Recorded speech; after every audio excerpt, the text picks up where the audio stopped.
Hey everybody, welcome to Shadow LightWork, a channel all about tarot, astrology, energy work, and spiritual well-being. All right, I am Michelle, and this is your tarot message for Thursday, March 18th. We're flying through the month. And it felt like the Gummy Bears had a lot to say, so I'm going to be working with them again today. And you know what? We have spring right around the corner. Well, the vernal equinox in the northern hemisphere, the autumnal equinox in the southern hemisphere. Either way, it's a gorgeous time of year, equal day and nights for the most part. Let's see, what other interesting facts can we talk about related to spring? We have the Five of Swords.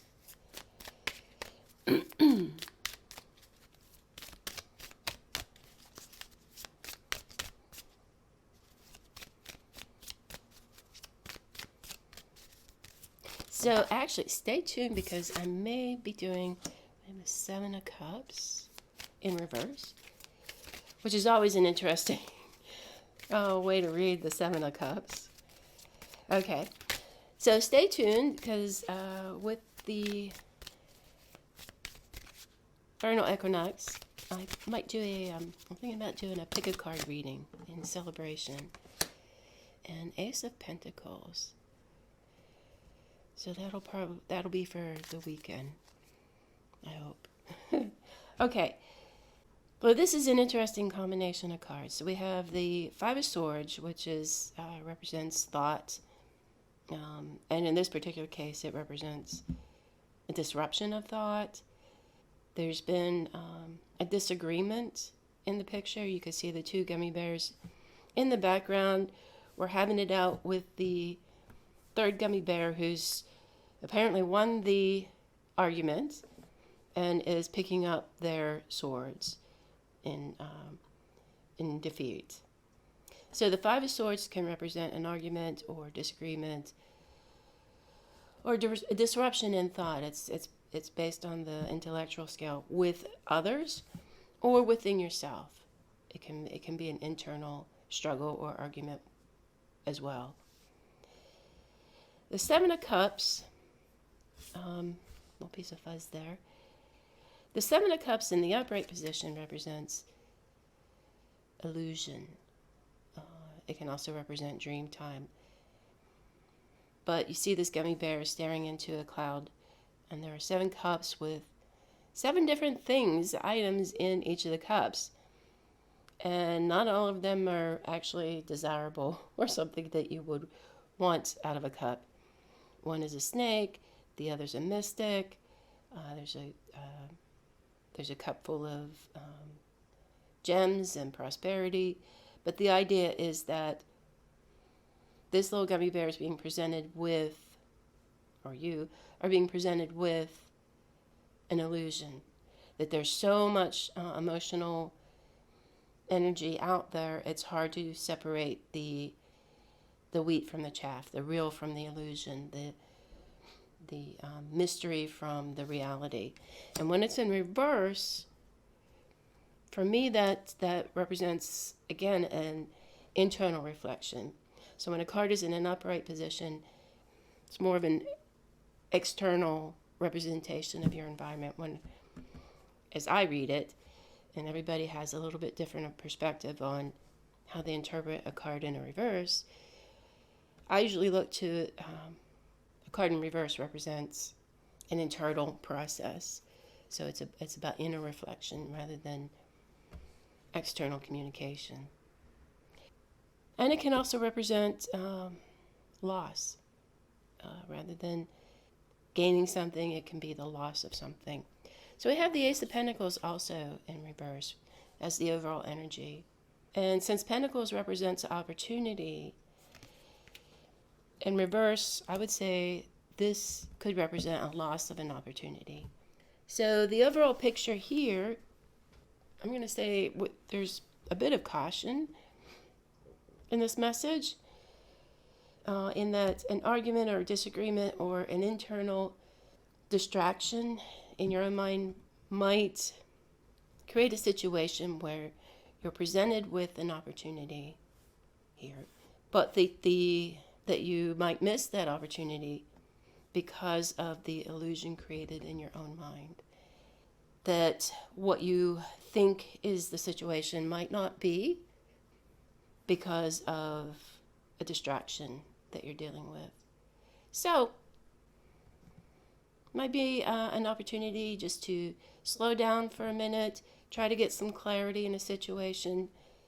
Make sure that you're not viewing a situation or an opportunity with illusion.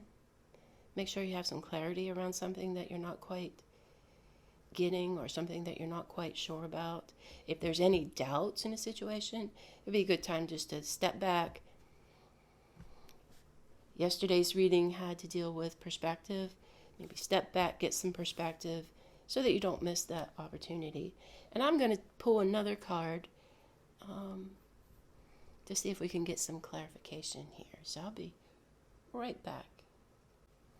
Okay, so I had to go get the deck. Oops. See if we can get some clarification from the Heart of the Fairy Oracle. This Oracle deck is created by Brian and Wendy Frood. And let's see if there's a magical message in there related to, there we go, the hope. I'm actually going to pull another one. Hope represents, you can see the fairy of sorrow and the fairy of hope. So with hope, there's always a light side and a dark side. And I'll put this card down here. We can take a closer look. And you see that the fairy of despair has her head turned away. She's not paying attention to what's going on around her. She's kind of trapped in her own head and in her own world. Whereas the fairy of hope is, from that despair, the fairy of hope is able to be released and move on.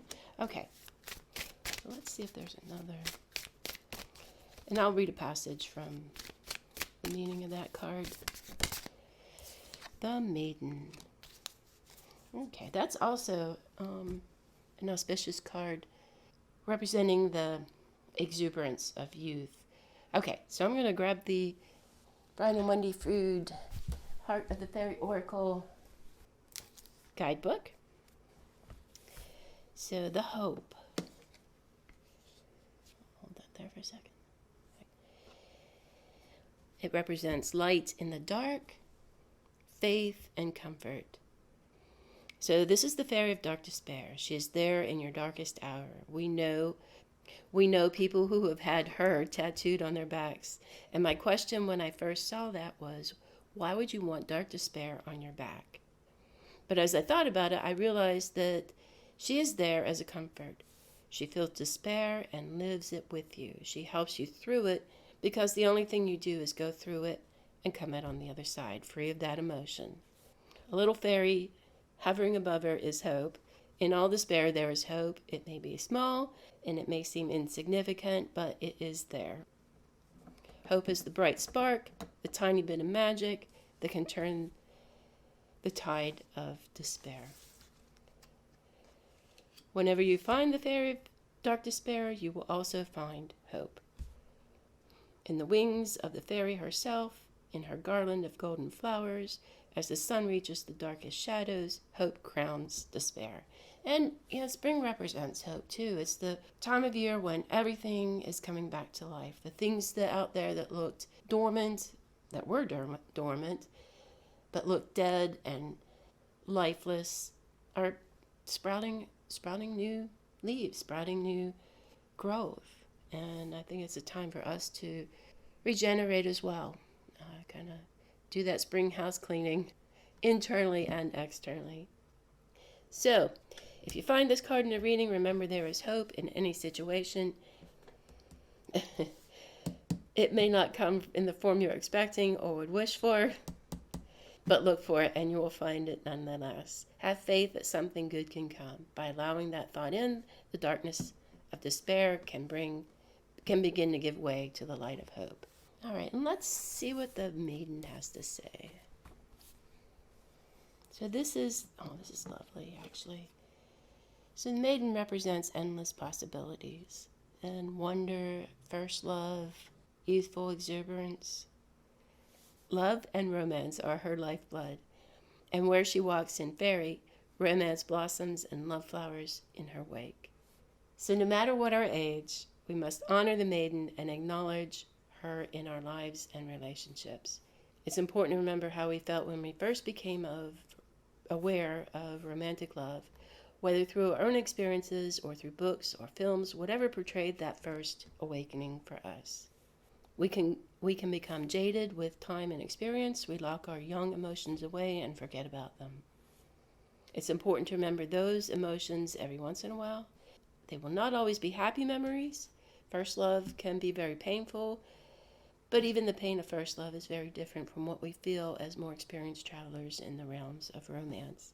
Okay, so that's a big message for Thursday, but it's an important one to consider, in that you don't want to miss an opportunity by being stuck in your head and worrying about something, or getting stuck in an illusion that's not representative of the actual reality around you. Okay, I'm going to close the reading there. Namaste, and I will see you tomorrow.